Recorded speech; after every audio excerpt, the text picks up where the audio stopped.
Today we're going over the Galaxy S22 after 1 week, after I've had it, used it, abused it, and have a final verdict on exactly, what it's all about, and a few tips and tricks that might make your experience a lot better. So if you're into that, smash the like and subscribe button. It really helps me out, grows a small channel like mine. Anyways, here we have three phones. Okay, we have the Z Flip 3, we have the green Galaxy S22, and we have the OnePlus 9 5G.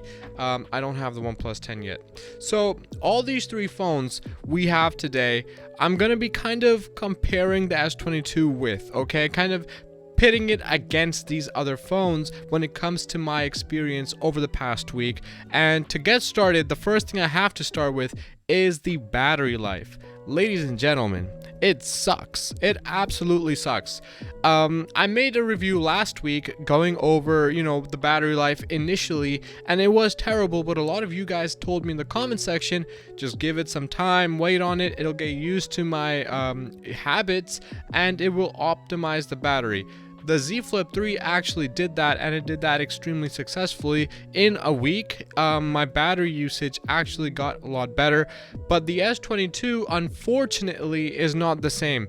This thing is still just as bad as day number 1. And what do I mean when I say bad? Well, I need to charge this at least once a day. I'm not saying overnight. That's my Z Flip 3. With this thing, I can get through the entire day, and at nighttime I still have like 20% left, and so just charging it overnight is no problem. But this thing runs out of battery at like 7-8 p.m. and that's with your everyday use, which consists of like maybe 2 hours total of YouTube, and the rest is just me messaging and maybe 2 more hours of browsing Instagram. So we're talking 4 hours of browsing and video, and then everything else is just like messaging. And yeah, that's about it. That's all this can handle at this point, not even gaming. Now, obviously, there's a few things you can do.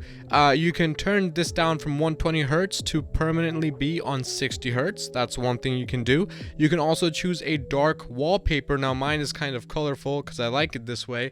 I don't know if this camera shows it any better. You see the colors. I like the colors, okay? I like the aesthetic feel, fam. So there is that. However, aside from choosing a darker wallpaper so that less pixels are being used, another thing you can do is keep battery power or battery saving mode on auto. So as soon as the battery is being used a lot, or it starts to fall, it automatically shoots on the power saving mode, and you don't need to actually manually go in and do that. So there are ways to kind of save the battery, but fam, get close. I just paid $800 for a premium flagship device. I'm not trying to do all this other stuff just to save battery. Battery is basics. These are basics that Samsung has taken away from us since S21. Okay, the S21 had a better battery life than the S22. That's unacceptable. Absolutely unacceptable. I'm not having it, okay? I'm not waiting on Samsung to throw me updates. I'm not doing all of these, tricks to kind of save my battery life. I paid a lot of money for this, and just like every other consumer, I expect the best. So it really did let me down over the battery department, and the 1 week later, it hasn't actually optimized. It hasn't gotten any better, and I don't expect it to get any better if I kept on using it for months down the line. But one thing I touched on was gaming, and this is important because it does game extremely well. The processor on this beauty is top notch, and so what that means is playing games like Genshin Impact is actually no problem at all. This thing will handle these games like a breeze, like it never even happened. The problem though, oh, and by the way, it doesn't heat up like the S21 did, so that's also a really nice feature. But the problem is the screen size itself. Now, games like Genshin Impact require, full screen usage. You're using the entire screen as your POV, and you have your controls on both ends, which are being controlled by your thumb. Now, because the screen is so small, most of the screen, or your point of view, your vision, is being covered by thumbs and controls. And so it's not really a pleasant experience to play these free world POV games on such a tiny screen. Although in the start I was enjoying it because it was running so smoothly, over time my thumbs just got in the way and it got really annoying when it comes to fighting the boss. However, with that being said, games that are a little bit less intrusive, games that require less fingers on the screen, are going to be a lot better to use, and it's definitely going to run a lot more comfortable. It's going to be comfortable, fam. It's going to be nice. But talking about the display, my favorite display, I have the OnePlus 9 5G right here. This thing came out last year. It's got a great display on it, don't get me wrong. But, I mean, why would I even pull that out? Fam, I have the Z Flip 3 right here. This thing has an absolutely gorgeous display. It's one of my favorite displays. But I like the S22's display better. It is a lot more denser. It's a lot more packed. And it has, because of it, it just has this depth effect that looks gorgeous. Like, hands down, just this is a very gorgeous device or display. The S20 or Z Flip 3, don't get me wrong, it has a gorgeous display. The view is nice, but the S22, I will say, has a better display. I just love looking at it. Unfortunately, there's not a lot to look at, you know what I mean, because it's the portable version. But with that being said, icing on the cake is the speakers on this baby. Now, it has Dolby Atmos surround sound that you can turn on by going into settings, so that's a manual thing. But my point is, the speakers on this are powerful. For a tiny device, it's got top-notch speakers, and so watching those YouTube videos that I talked about, you know, those 2 hours go by in a very pleasant manner. Let's say that. Pleasant 2 hours spent on this device. It's nice for watching videos, the display is gorgeous, and the speakers are also extremely nice. As far as the entertainment people are concerned, it's awesome. You're just going to be restricted because the battery is so tiny. And the last thing that I want to talk about, so over this past week, that really just stood out to me was the portability and the build quality in this. Now, obviously, I bought the Z Flip 3 because of its portability. Like, this thing I can throw anywhere. And obviously, the S22 isn't all that much bigger than the Z Flip. Like, you know, it's just that much. It's less than half, okay? So it's not that much bigger, and it's a lot thinner than the S22. My point is that there isn't a big difference when it comes to the portability of these two devices, but obviously the S22 is a lot more durable. This thing I can dunk in water. Sure, this might be water resistant.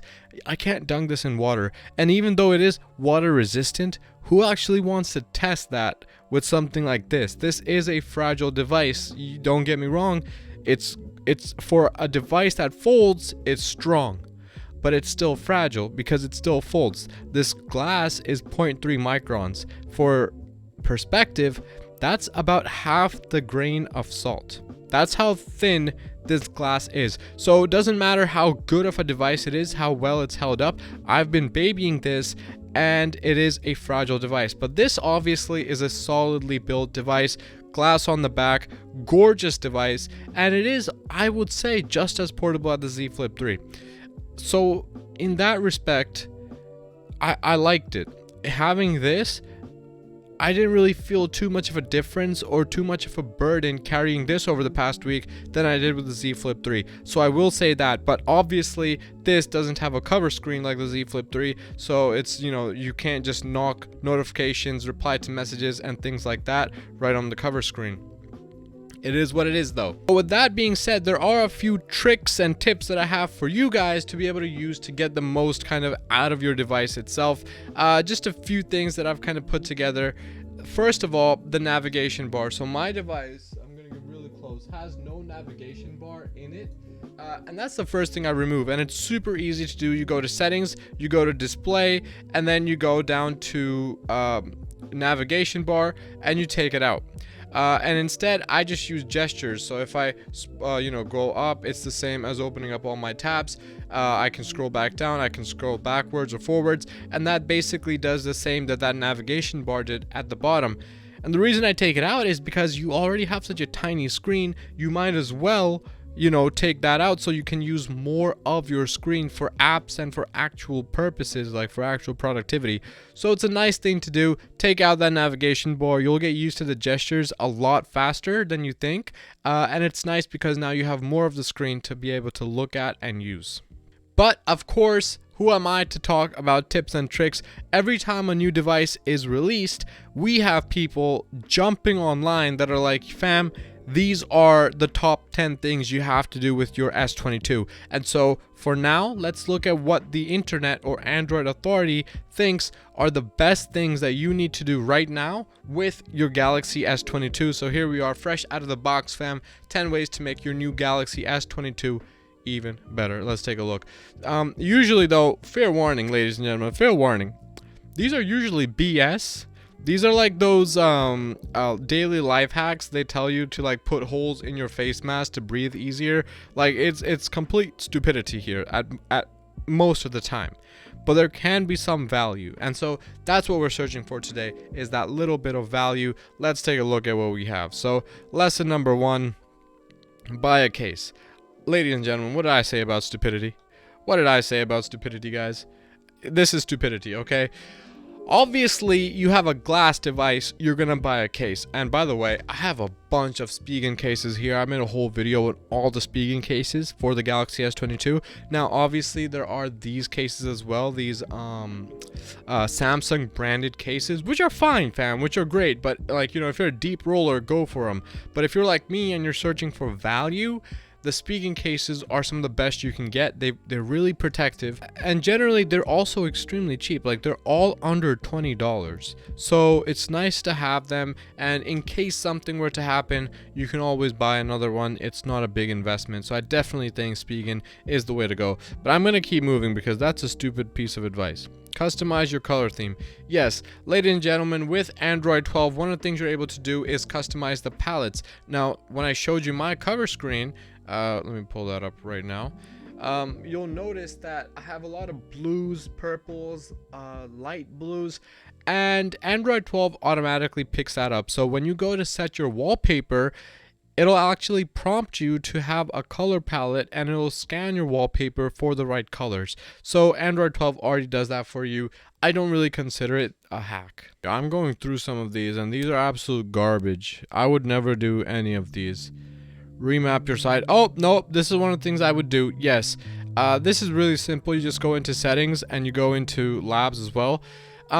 This is really annoying when you hold the power button and it goes into Bixby when you're trying to take a screenshot or something. So remapping that to anything else, or even having no action, is a lot better. So I hate Bixby. That's one of my like issues. I just start getting used to it. I need to start seeing what it can do.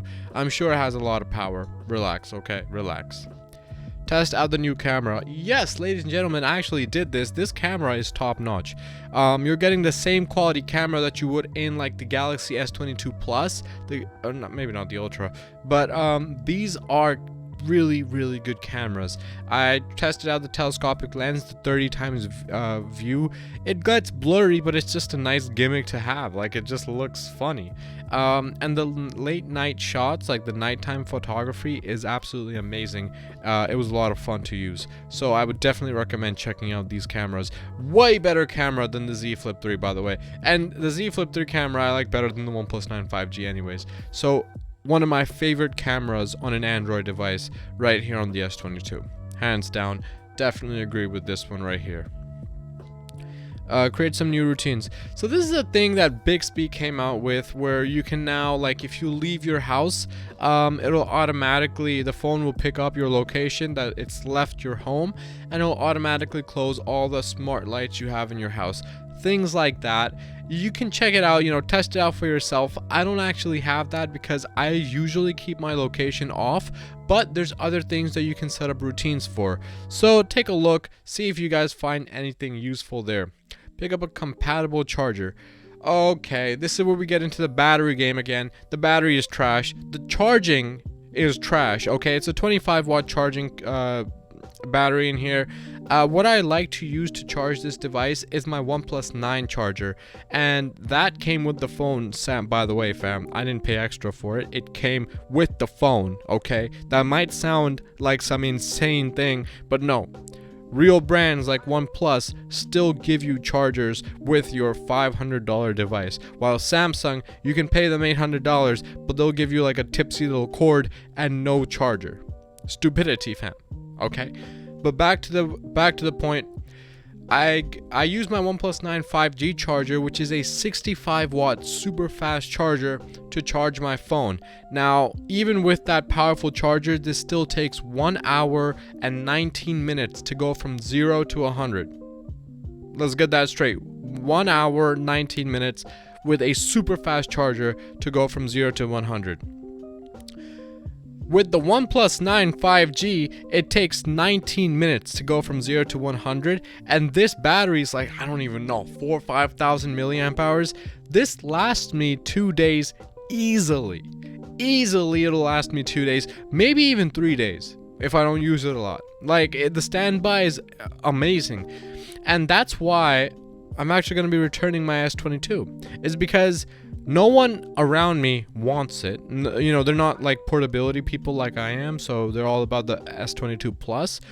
But also, as a backup device, this doesn't really work because it dies out so quickly. This is my trusty backup device, the OnePlus 9 5G, and the reason for that is that battery. It's got a proper big battery, a proper fast charging time, and it's gorgeous. I mean, it works perfectly fine. The screen is nice. The display is gorgeous. It's a 6.5-inch display, so it's a great backup phone for me. And so I have no more use for the S22, and so that's why this is definitely going back. I don't need it, fam. I paid for it. I was gonna keep it originally, but at this point I'm just like, get this garbage out of here. Anyways, choose your edge panels. Yes, you can do that. This is a really old thing, by the way. So again, all the BS that comes with these, like, oh, tips and tricks, oh, we got this, keep track with offline finding, that's more bullshit. So a lot of bullshit on this, but one thing that I did just find out is one of my widgets, I'm using smart widgets. So when you actually, you know, want to actually customize your phone, and you can see down there it says widgets, and you click widgets, one of the options it gives you is smart widget. And this is like an Apple thing. Actually, it was an Apple thing before Samsung stole it or copied it. And this is where you can use one widget space. So I have like my calendar here, and right under my calendar, if I swipe, I have my to-do list right here, and then I can swipe, that's weather, to-do list, and my calendar. So there's like 3 widgets in one space. So in that way, I don't need to use multiple home screens to like, you know, display all of my widgets. I can use one display and have all of my widgets show just by swiping at the widget itself. It's pretty cool. It's pretty nice. You can kind of group widgets in this way, so you're not using a lot of space. Nice to have, but I don't know, maybe if you find like a real usage for it, like I don't know how you guys are going to set up your device. On my Z Flip, which I'm going back to at this point, I don't really have that, so like each of my widgets are actually separated, because I don't want to kind of go through 5 different widgets to go to the one I need, when I can just go through like 2 or 3 home screens and have everything laid out. That's just me, but some people are like super minimal and woke, and you know, they need that stuff. So do you, fam, do you. So at the end of the day, tomorrow, I think the S22 is going back. I mean, at this point, yeah, I really wanted to keep it. I really tried to keep it. Most of the things I buy, I keep. Most of the things I review for you guys, I keep. They stay here, and I continue providing you with updates. The 1 month later videos, the 2 months later, 3 months later, like, you know, I'm doing it. But no, I'm not going to do it with the S22 because I just don't think it's a device that a lot of people should be invested in. And the biggest problem point for me is the battery. And that's the only reason I kept it for a week, was because maybe after a week, Samsung would do the whole optimization thing, know exactly what my usage is, and optimize my battery, and maybe I would have gotten a longer usage time out of it, but that never happened. It's still a terrible battery that needs to be charged at least once a day. Now, of course, for you guys, honestly, for you guys, I would just say don't even go for the, I would just say, these are above the same price at this point. Go for the Z Flip. That's what I would say. Now, obviously, you might want the sturdier device. I totally understand. And this S22 is definitely the more durable device than the Z Flip. But you know, it's a person-to-person thing. Are you looking for a better battery? If you are, the Z Flip 3 is actually in real life usage. I know on paper it's a smaller battery, but in real life, because most things can be handled on the cover screen with the Android 12 update, like replying to messages, new messages, opening up messages, you know, opening up your notifications, going through emails, all that can actually be covered on the cover screen. And with a app called Good Lock, you can now, it's not a third-party app, Good Lock, you can now literally run every single app on the cover screen. Okay, so there is so much work being done on the cover screen, even though it's been 7 months since launch. So that's why I love the Z Flip 3 even today, and I'm happy to go back to this and leave the S22, even though this is a gorgeous device. I'm Z Flip fam all the way. Ladies and gentlemen, please make sure to subscribe. It really helps grow this podcast style that I've kind of adopted. But obviously we're going to keep switching back to our main studio, do the proper product reviews, come back here and just have a more relaxed sort of conversation about these new devices and some of the problems that I'm seeing, share that experience with you guys so you guys can make a more informed decision before you go to purchase. So ladies and gentlemen, my name is Fossil. Make sure to subscribe, like this video if you liked it, dislike it if you disliked it, and I'm gonna see you guys in the next one. Take it easy. Peace. By the way, it's what is it? It's 12:48 a.m. Saturday morning now, and that's Times Square live, fam. Okay, so we got that live feed going all the way.